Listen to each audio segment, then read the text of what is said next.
Hello and welcome, Derek. Thank you for coming to the Soul Alliance Healthcare Podcast. It's great to have you.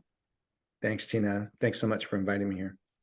So I'm just going to get right into it. I'm just going to ask you, tell us about yourself and what you do. Let's start with that. Yeah. Well, I am once upon a time, I was a terrible insomniac. I suffered a lot from not being able to sleep all my life, really going back to when I was a little kid. But for a good portion of my adult life, from like 25 to 40, Mm-hmm. I suffered a lot of sleepless nights and just assumed it was something that was going to plague me for the rest of my life. And so I kind of subscribed to like what I call the upside down lifestyle. And I got a bartending job and, just kind of was just um, assumed that I was going to have to sleep during the day, be up at night, and just kind of struggle with that. But I found coaching. I got a health coaching certificate when back in 2015, and I wasn't expecting that to be a catalyst for me starting to sleep, but I learned some new habits and kind of was turned on to this concept of transformation being one thing and then changing the wiring of your beliefs and becoming something else. And then I quickly realized that once I started sleeping better, sort of accidentally, I realized that I had an opportunity to switch my beliefs around sleep. And so I did that, and very quickly, when I became a coach, everybody goes through this, well, everybody I was in school with was going through like what do I niche in. Mm-hmm. So many people struggled with deciding on what to do, and for me it was very clear. And I never spent really a day focused on anything other than sleep, because I knew it was such a big problem for so many people. In fact, I didn't realize it was such a big problem until I started sort of announcing that, because that's what so many insomniacs struggle with. Is it feels like you're on an island. It feels like nobody else is really going through this. Mm-hmm.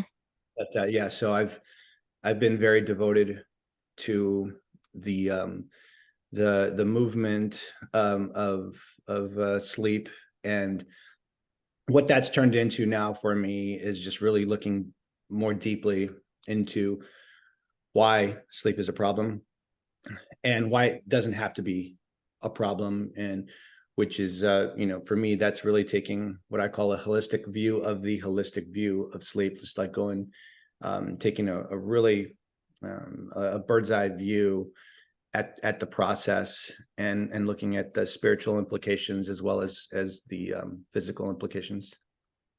I love that. Oh, so I have some questions. So you mentioned at the beginning that you even had trouble sleeping as a child. So how young can you remember having trouble sleeping? 3 years old. Three? Really? Wow. I mean, Yeah, 3 years old. I think that's important because I think there's some people that can relate to that. So I'm glad that you mentioned that it was always a problem. And and what's nice too is now that you have some kind of a solution. And so for the people out there that are listening that have always had a problem for their entire lives, that think that this is just the way I'm built, might be some of the things they might say, or this is just the way I am, that there can be some kind of some relief for people like that too. And then you said something, you said I accidentally started sleeping better once I became a health coach. What do you think started that? What do you think were some of the things that helped initially that you were like kind of surprised by? Yeah. Well, the cool thing about that was that even though I had so much emotional resistance, and going back to 3 years old, I mean, like, when I was what even called that to my attention, because um, if you're a young kid and you're having trouble sleeping at night, that just can feel like this is just what it's like. But Hmm. I would go to school, and that having to take a nap during the day, and then noticing I was the only one that wasn't napping, right? That was that point where I'm like, I'm not, everybody else is doing it. And so, and that makes me realize that, okay, perhaps if you're taking like a grand view, existential, bigger view at this, like perhaps I entered into this life like my soul struggling to sleep.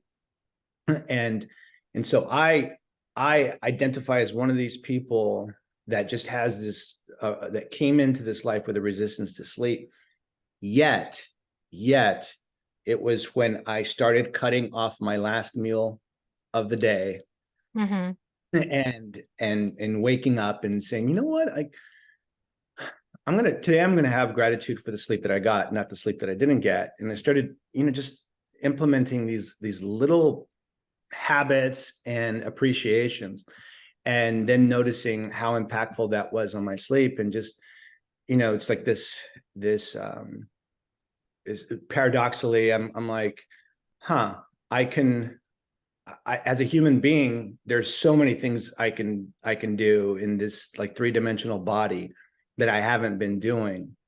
And at the same time, appreciating perhaps that there's something different about me, and that requires a different way of thinking and a different way of relating to myself and my soul, and that I can get enough sleep.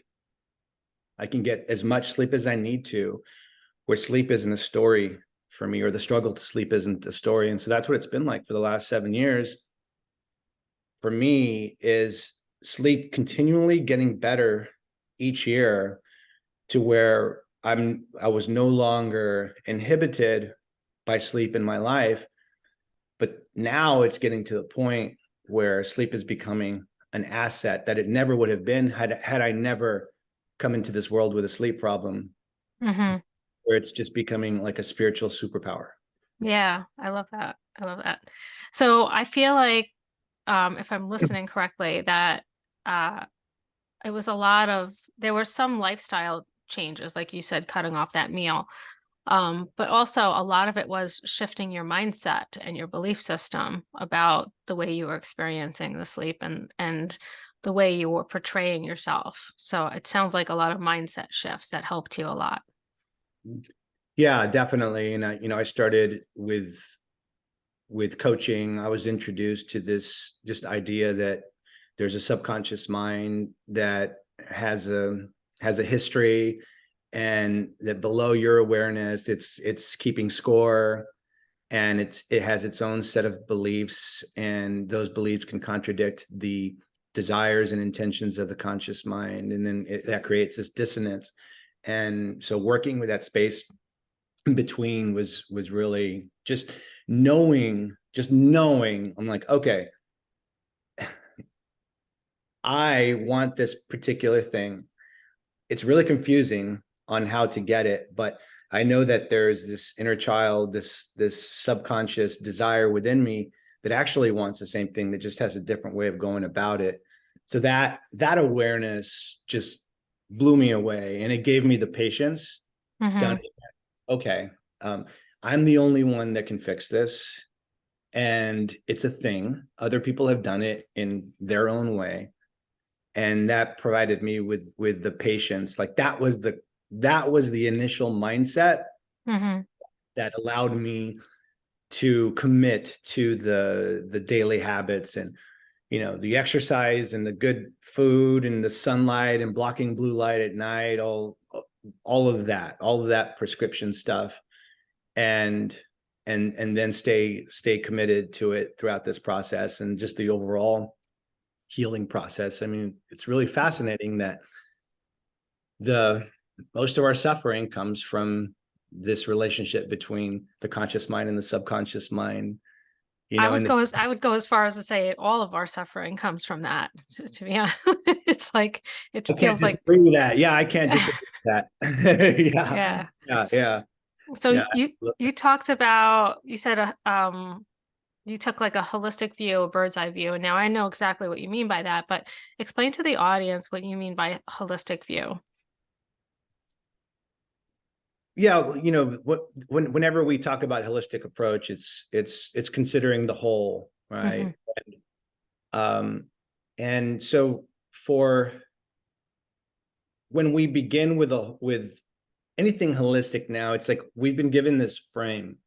sleep science has introduced us to this frame to where we think we know everything that there is to know. Mm-hmm. So when I say holistic view of the holistic view, I'm just talking about like challenging the view from the very beginning and challenging the fact that like, why is, why is this thing that's so primordial, that's so God-given, it's just our right? There's nothing that is that is that is more like inherent to our right as a human being, as a soul, than sleep. So why is it so difficult? And why is it that whenever I would seek help, it was like I never was satisfied? Mm-hmm. Nobody could ever, in my struggle, all the years of struggling, nobody could ever help me. And nothing that anybody tried to help me with really made sense to my being. So why is this? And why is it that every year sleep gets more challenging and it's becoming more and more of an epidemic? And so the holistic view is really just challenging everything, and from there trying to just come up with more helpful concepts. And so what more information, and we're not supposed to know, just sometimes I compare it to like having grandma's recipe for some of her favorite foods or desserts, and sometimes you're not supposed to know what's in the pudding, and not knowing is what makes it so special. And I think we've gotten to this point where in some ways it's really nice to know what we know about sleep, about what's going on under the hood, Mm-hmm. but it doesn't seem to be helping the way it's supposed to. And so it's I just think it's time to um reverse, or yeah, like if you imagine like a funnel, Mm-hmm. it's like right now what we're experiencing is a reverse funnel, where instead of it being limitless, now it's like we know everything that we know about sleep, and now we're trying to deduce how to sleep, as if there as if there's a right way to do it. Yeah. So now there's a ceiling, there's a cap on the sleep that we're getting, and we're trying to sleep from the frequency of the problem. We're trying to sleep using technology, using knowledge, using all the things that were given to us by the actual stimulus that created this problem in the first place, which is Yeah. electricity. Exactly. Yeah. It's like, I feel like one of the reasons why you said sleep keeps getting worse and harder for people every year. And I think that's because we're moving further and further away of the way we're supposed to naturally live as human beings. We're living in closed environments, indoors. Sometimes people don't go outside all day. And, so there's people that don't go outside. There's no movement. We're being exposed to unnatural light all day long and night, all night, sometimes all night. There's a lot of people who keep their TVs on all night in their bedrooms. They have their phones. So and there's just more and more information that's available to you all the time, like being exposed to all types of informations instead of like, controlling the type of information that you expose your energy to and stuff like that. So I feel like that's exactly true. It could be so much more simplified if you just kind of went back to a more natural state, which for some people is not something they're willing to do. So I guess my next question would be, what does the process look like when you help someone, when someone comes to you? What does that process look like? And how is it how do you work with them? Yeah, the first step is to recognize what system a person is in, and recognize the cycle that they're in, and make sense of everything that they're doing. Because when people come to me, they're obviously trying things, and Mm-hmm. they're doing things, and usually they're doing more to help them sleep. As far as their lifestyle goes, they're doing more than the average person who doesn't have trouble sleeping. Mm-hmm. So the first thing to do is make sense of what they're doing, which usually turns into them actually doing less and putting everything into concept with their life, and taking what I call the a la carte menu and turning that into like a concept album, something that makes sense with their life, with who they are. So that because what this does is creates conscious and subconscious alignment. So if you're struggling with insomnia and you're like, well, because of this, I wake up and I get sunlight, I ground, I meditate, I do yoga, then I take an ice bath, and then I do an infrared sauna, and and and I juice all day. That's a lot of work. Yeah, it's a lot of work that goes into it, and because of that, you're actually guiding your subconscious mind to focus on the fact that you can't sleep, or Mm-hmm. the belief that you can't sleep. And so this is the first step, is really just giving them some space, creating the space for them to actually live a lifestyle that they enjoy, that is also guiding their subconscious mind to a new belief. And so they actually, don't have to work as hard. And so it's really the program that I take people through is conceptual, but it's also based on actions and principles. And so I just introduce them to what I call is like the art of falling asleep, and then this routine for falling asleep at night, the 5-step method, which creates alignment in the conscious and subconscious mind, and then gives them like concepts, actions, and principles so that they can follow something very specifically, but then trust that they're following these circadian principles and actions, but what it's doing is putting you in harmony, with sleep, with the release of melatonin and the reception of adenosine in the hypothalamus, right? Like that these concepts are actually following the laws of circadian rhythm, but they make sense to your nervous system. They make sense to your soul, to your heart, in the communication between your heart and brain. So it's Mm-hmm. really just taking somebody and who's out of concept with sleep, and then creating that harmony. That's the first step.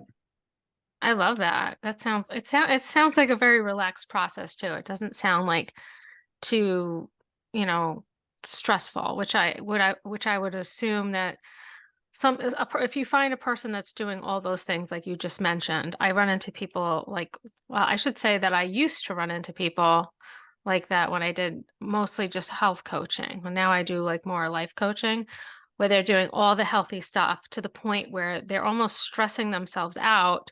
I have to get all this stuff into one day because this is what's going to help me sleep tonight, or this is what's going to keep me healthy. And in the meantime, you know, they're stressing themselves out, which is damaging to their health. It's not helping them anyway.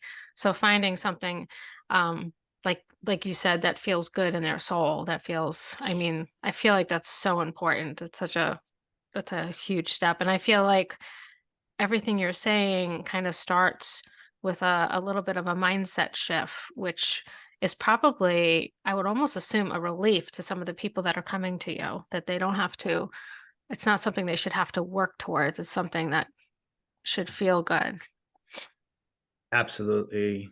Yeah, one of the things that I was very surprised and blown away by this. I mean, this is a shift that happened in the last year, where, I mean, I went through all these phases, and like 5 years ago, I started a blue blocking glasses company, right? Hmm. I'm like, you need this for your sleep, and this is really helpful. And then I came to this realization once I started incorporating the whole more and more, that there is nothing more important to your sleep than creating harmony in the concept between your conscious and subconscious mind, and then taking the time before bed to become aligned. There's no step that's greater than that.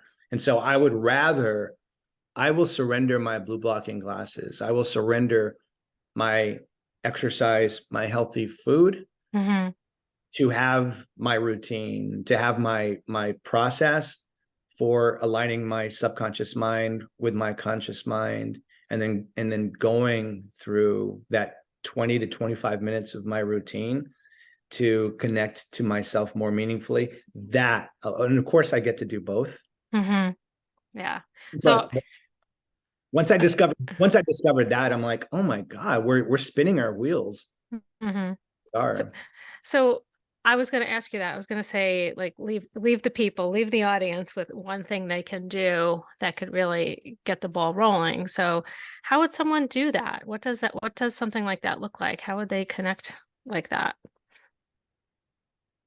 I would say that the first step to take is to realize the distinction between your day ending and then your night beginning, or your journey into sleep beginning. Because a lot of times it looks and feels like the same thing. Mm-hmm. Think about whatever it is that you do towards the end of the night, or it's like putting the kids into bed, cleaning up after dinner, folding those last bits of laundry, to where a lot of times it's just like in the exact same motion in the step. It's like you're stepping with your right foot as you're drying the last dish, and then with your left foot, you're stepping into the bedroom. Mm-hmm. It's this blur between the day ending and the night beginning.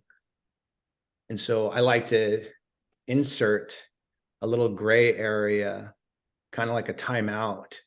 Mm-hmm.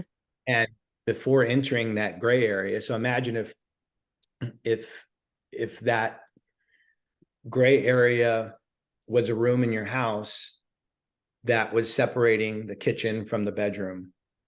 And then before you enter that gray area, you can't even enter into that gray area until you've come to resolution that your day is over. Mm-hmm. And so you have to like pause and you check in with yourself. You're like, all right, am I ready to say goodbye to my, like, do I have any last words for this day that is about to be behind me? Mm-hmm. And when, when you're ready to enter into that room and leave that behind, you're still not ready to go into bed. Mm-hmm. Need you because you're just making the mental decision that that day is over. And now you need to alchemize the energy that is still in your body. But now that, but because you've made the mental decision, you've given permission for the alchemy to take place. Mm-hmm. And so this is the thing for people to realize, because the day has become so much longer and the turn into sleep has become more of a 90-degree turn, we've forgotten that we have the ability to alchemize anything within this that does not feel processed.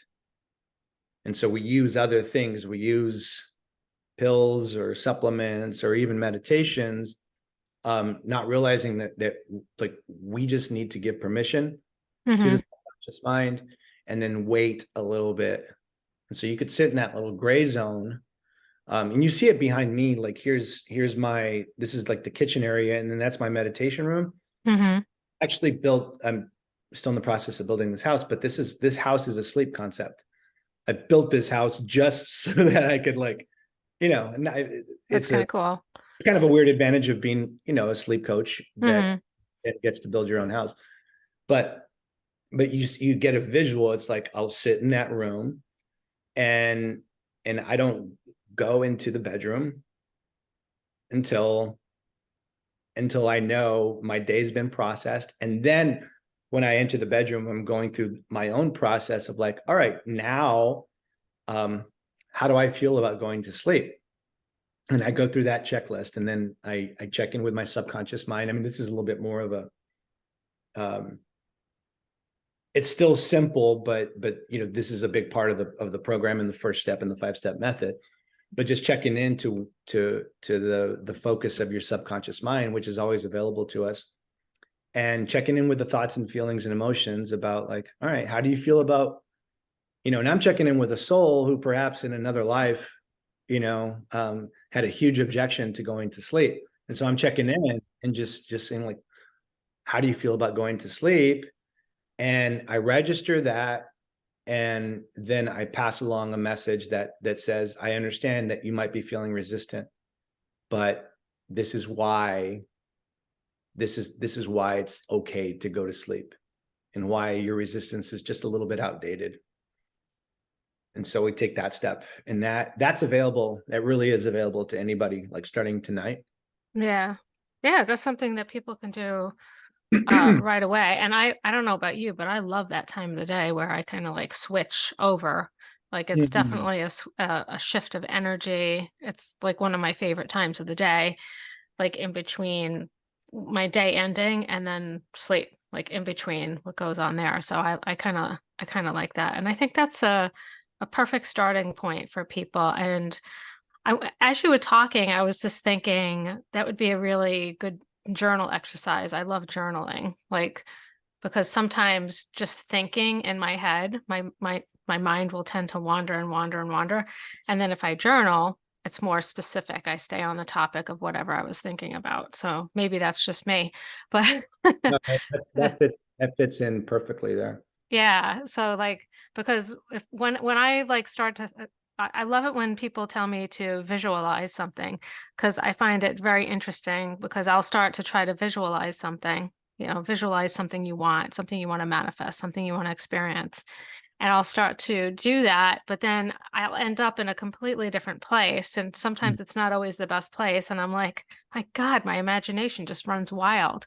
And Mhm. so by journaling, it's a much better process for me. So I think it's like a matter of each individual person figuring out what works for them to make that transition. Would you agree with that? I will, and I would add too, you know, uh, there's something special about that time of day. So one of the things, like earlier I mentioned, solving insomnia from the frequency of the problem, and what knowledge, science, all this stuff, one of the problems that it's created is that it's removed people from their intuition and connection to the time of day and circadian law, and how like the the frequency that we are in right now is different from when this conversation started 30 minutes ago.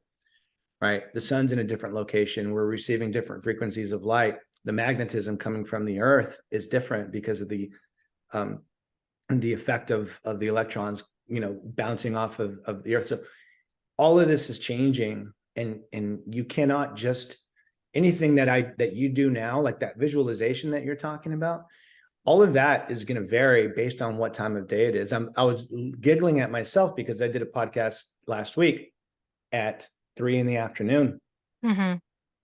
and like my personality in that is so much different, Mm-hmm. right? Oh Instead of yeah, on the absolutely. Yeah. day, yeah.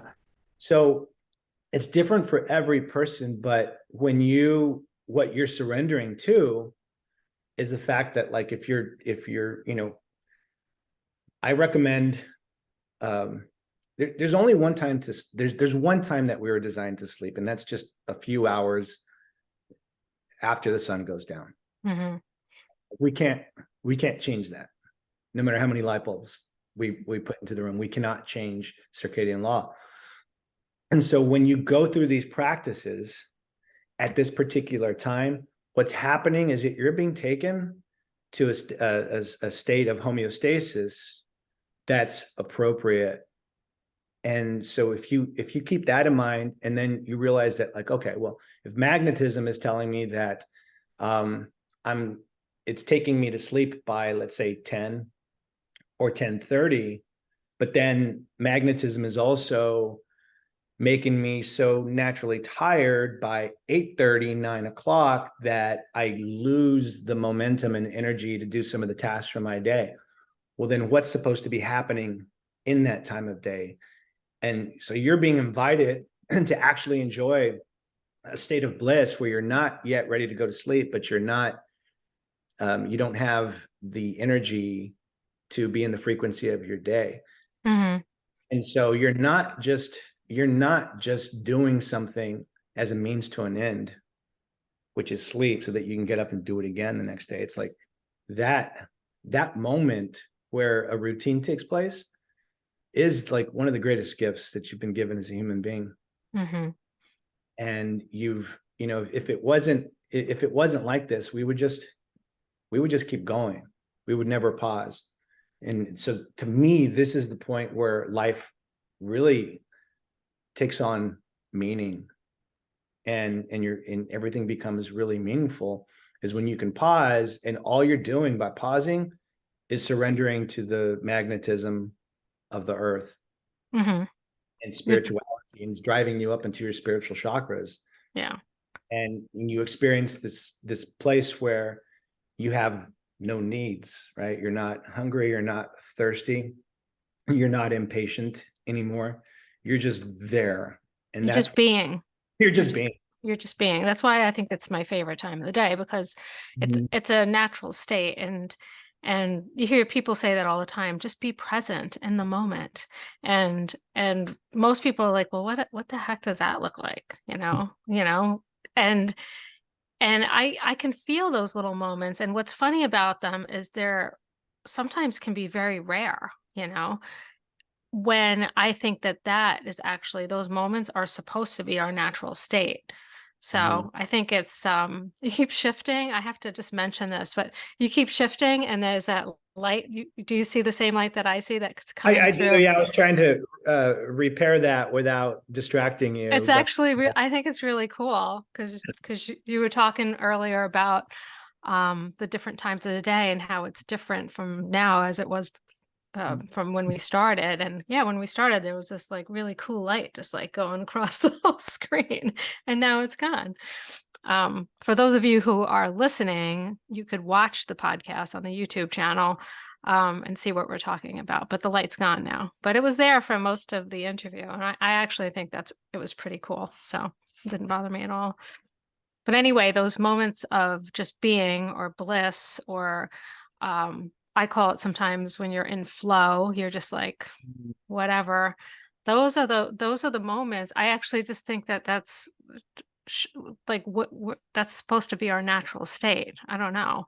But I feel like if we all had more of that in our lives, it would be so much better, and there's different times when I experience that. Like, so when I'm doing that shift from, like you said, from the end of your day before sleep, the gray area or whatever you want to call it, um, I don't always feel that way that time of the day, but I do always enjoy that time of the day. But sometimes when I'm really just being is like when I'm in my garden doing stuff like that, and I'm out almost always when I'm outside. And that's why I kind of long to always be outside. I always say I love a good rainy day because I know I'll get my work done, because when the sun's out, I just feel like I feel like a little kid and I just want to go outside and play. So Mhm. so yeah, I love that I love just being. And that's I think that's um and maybe you agree with me. I think that could be a hard state for some people to reach. Especially with someone who, like myself, who has that tendency to always be working and maybe overworking, and someone who has the tendency to be stressed out and maybe a little anxious. So like I always have that tendency. So to like kind of relax and let go sometimes can be really difficult. Do you find that sometimes with some of your clients? Oh, absolutely. And the invitation is just is not to struggle with that tendency 24/7, and welcome it, because time is an illusion, right? Like life takes Mm-hmm. place on skates. And so as you described, like, when we began this conversation, like the picture was fine, light started to change. But again, there's instructions, there's signals and all that light. Yeah. It's really what time is. But what we use time as is like a reminder. It's telling us what to do. It's like, oh, okay, I need to have this done by a certain time, and I have a meeting with Tina at this time. And so we're Mm-hmm. actually following the instructions of an illusion, and Mm-hmm. not the thing that the illusion is following. And so we're in a perpetual cycle of illusion. So it's just normal. It's normal to feel that, like, oh, I can't let go, and I'm like, oh, I'm running behind. And uh, Mm-hmm. so what I invite people to do is like live that illusion. Is like we're living in an illusion, right? It's like Mhm. we look on our phones and we're seeing what's going on the other side of the world, and that is, it's real for that, but our awareness of it is an illusion. And we listen to guided meditations with a voice that's not real. It's an illusion. It's like Mhm. that person who at any given moment, you could be listening to a guided meditation and that same person could be yelling at somebody like in road rage, Yeah. right? It's Yeah. really hilarious. Mhm. And so I just invite people, it's like, all right, we're all living in the illusion, but take this one time during your day where you exit that matrix, and then you sit and you feel yourself become processed. You feel and you'll literally feel it. Like if you pause and sit there and know that it's coming, you will feel yourself composting. You will feel the energy of your day composting and repurposing itself into sleep. And Yeah, so absolutely. you Yes. at one time, right? And you become addicted to that process, then you will sleep in a different way than you ever have. And then it just becomes like your day, you will live in a state of presence that is able to absorb the wear and tear of living in that illusion of time. And then you just escape to it. I think that's what the order is for us now as human beings Mhm. in this Yeah. modern day is like sleep is more important than ever to escape that matrix and then experience like the true magnetism of that moment. And now that we have some knowledge about sleep, instead of that not being helpful anymore, well, now I can, in my mind, as I'm becoming alchemized, I can picture the melatonin being released from my pineal gland. Mhm. I could picture the everything going, the flow of energy through the HPA axis. I can actually bring these thoughts into concept with my mind, my body, my nervous system, and use that knowledge to now have a more enhanced experience of sleep. And so it's never, there's never been this kind of sleep available to us, and there may never be this kind of sleep available to us, right? Like I believe that we're living in this moment of time where we can experience a kind of sleep that's never existed. Well, I hope that doesn't change much while I'm alive in this lifetime at least. Who knows? Who knows what's going to happen in my next life? And there Right. it is. It's back again. The light. Yeah, yeah. Okay, I think we're going to end on that note. That's a really good place for people to start. But on top of that, can you tell everyone where they can find you, so that they could connect or work with you? Sure, sure. Well, the uh my name is Derek Lacey, and then the brand, if you will, the movement is the art of falling asleep. Like that. And so you can find me at theartoffallingasleep.com or on Instagram at the art of falling asleep. On Facebook, I am Derek Lacey, Derek Lacey. And or you can find me out and about driving in my truck with my dogs in Texas Hill Country, but living life. But yeah. Outside of that, if if anybody is wanting to, make a little different kind of sense of sleep and do something a little different and really see insomnia, I call it the gift.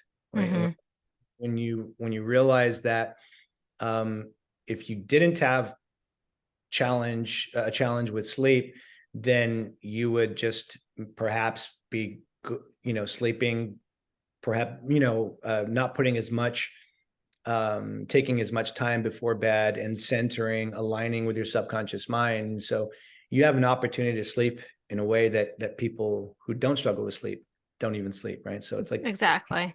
the experience of sleep I have has been so special to my life that I'm like, thank you, God, for making me put so much attention towards this. Yeah. That's beautiful. I love that. Okay, well, we'll put all that contact information also in the show notes so that you can find Derek. I want to thank you for coming on as a guest today. I think that this is going to be super helpful to a lot of people. Thanks for the work that you do. I appreciate you, and thank you for having this discussion. Oh, I appreciate you too.